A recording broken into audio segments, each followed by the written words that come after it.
Et bienvenue dans cette nouvelle vidéo. Aujourd'hui je vais vous présenter une nouvelle console sous Windows 11. Je ne sais pas si vous la connaissez déjà, c'est la ROG Ally. C'est une console portable qui tourne sous Windows 11, qui fait en sorte qu'on peut jouer à tous les jeux possibles. Donc, mais avant ça, n'hésite pas à mettre un petit like si tu veux que je représente des nouveaux tests comme ça. J'ai acheté cette console pour un total de 380 € en très bon état dans ma ville. La console a un super design, très légère et compacte, avec une très bonne prise en main. Des détails un peu partout qui tapent dans l'œil et des joysticks RGB.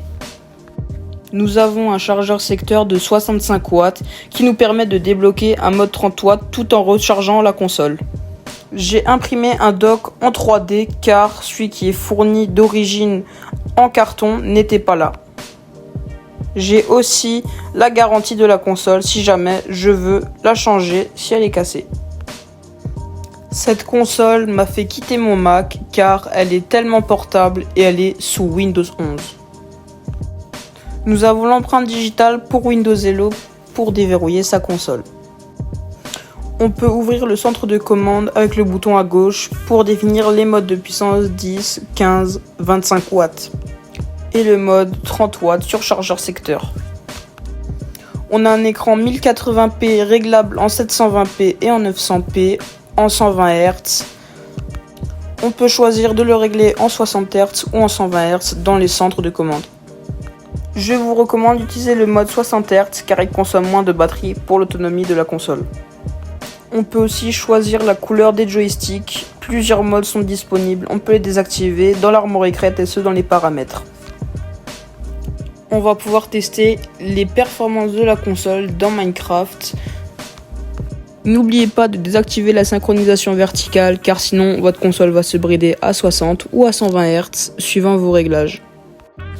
Après les tests, on a une moyenne de 200 fps avec les paramètres au maximum sans ray tracing. Le ray tracing, on a 4 fps de moyenne. Aussi, la console a des modes beaucoup plus avancés qu'on peut régler nous-mêmes dans l'armoire crête SE pour avoir les fréquences réglées différemment pour créer son propre mode de performance. Alors quand Asus nous dit qu'il y a du 25 watts, et ben quand je regarde les tests que je fais, je suis plutôt sur du 50 watts. La console consomme beaucoup de batterie, vous ferez 1 heure grand max en mode 25 watts et en mode 15 watts vous ferez presque 2 heures sur des petits jeux comme Minecraft. Si vous faites des jeux comme GTA, là, l'autonomie va prendre un sacré coup. Vous pourrez faire pas plus de 45 minutes en mode turbo. Sur Minecraft, on peut jouer en mode 10 watts, mais c'est pas où vous allez avoir 40 fps. C'est jouable, mais si vous voulez des performances, il faut jouer en 15 watts, qui est quasiment équivalent aux 25 watts. C'est exactement pareil pour moi dans Minecraft. Il y a des jeux où c'est pareil et des fois où c'est pas pareil.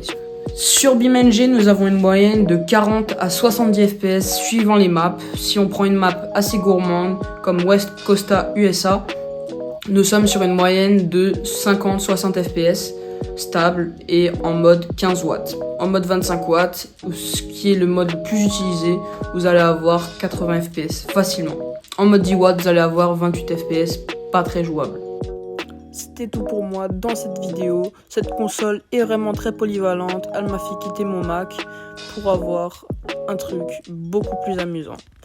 On se revoit la semaine prochaine sur le test de l'iPhone 15 et je vous dis à bientôt.